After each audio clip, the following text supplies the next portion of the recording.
some unknown reason Bajaj had stopped the production of NS 200 couple of years back, and this year it has relaunched the bike, and I have been using this bike for about 4.5 months now, and I have done couple of vlogs previously, and in the previous vlog we looked at problems being faced by the owners of this 2017 model NS 200 and the problem solution which you can have for those problems.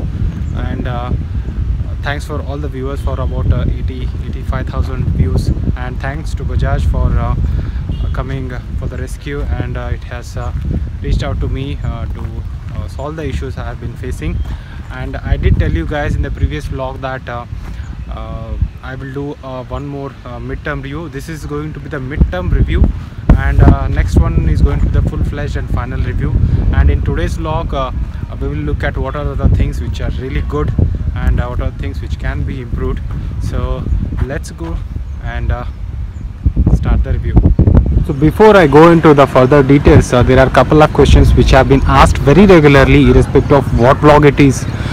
The first one is what is the on-road price of this bike, and the next is what is the mileage I am getting. The on-road price of this bike here in Bangalore, it is 1,16,000 rupees, and the in cities is about 30 km per liter, and you may get around 33 to 34 on highways. Coming to the color options, bike is available in 3 color variants. One is red and grey, what you are seeing on my screen, and it is little flashy, and I personally like it. Next is white and grey, and the next is black and grey. So these are the color options Bajaj is giving for this bike, and sometimes I have seen people asking which is the best color. It entirely depends on your personality and color taste, and if you have an open mind towards any of these colors, then I would suggest white and grey, since it was not available, and my old bike was in black, so I got red and grey. I will jump to the things which are really good about this bike, and the relaunched bike has made couple of changes to the bike, and which are really complementing the bike altogether. The one of them being the tires. Each previous version had Euro grip tires, and this one is having MRF Zapper tires, and comparatively I confidently say that MRF Zapper tires are better compared to Euro grip tires. So I am little surprised to see that some of the subscribers have said that they got Euro grip tires. So if you have an option to wait, I would say wait and get MRF Zapper tires only. The next thing which I really liked about the bike is the engine refinement, and I did tell you guys in the previous vlog that engine refinement is really good on the relaunched model, and it was the initial stage when we observed the engine refinement, and post using this bike for about 4.5 months, I still see the same level of refinement, and I do not see any issues on the engine refinement part. The next is overall weight of the bike, and the overall weight of the bike has slightly increased because of the newer engine components and the center stand for the newer version, and this in turn is helping the bike to stay planted on the roads. I do not feel there are any issues with the increased weight. So this is something which you are going to complement once you start using this bike.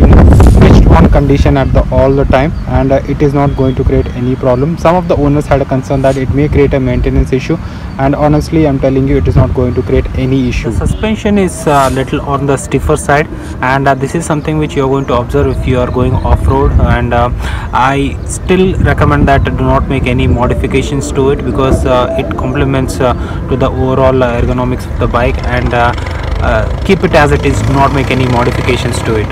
Overall performance of the bike so far has been really good, and I have not faced any major issues, and some of the concerns being faced by some of the owners I have listed in the previous vlog, and I have also given the probable solution what you have around those issues. So apart from that, there are a couple of things which can be really good, and this which can be improved. As you can see, there is some in leakage, and it has been fixed already, but again it is happening. So these are some of the fit and finish issues that can be improved with the bike, and apart from that I do not see any major concern.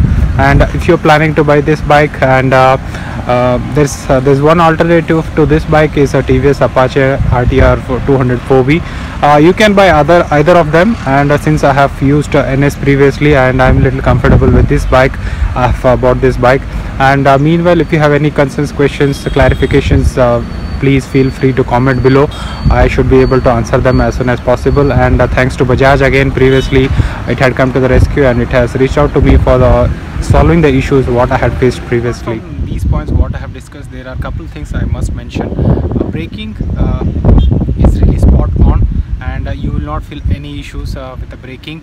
Horn is loud enough, be it city or highways, and headlamp gives enough visibility, be it city or highways. You're going to enjoy riding this bike, and I would tend to say that this is a near perfection bike. And what would make it a perfection?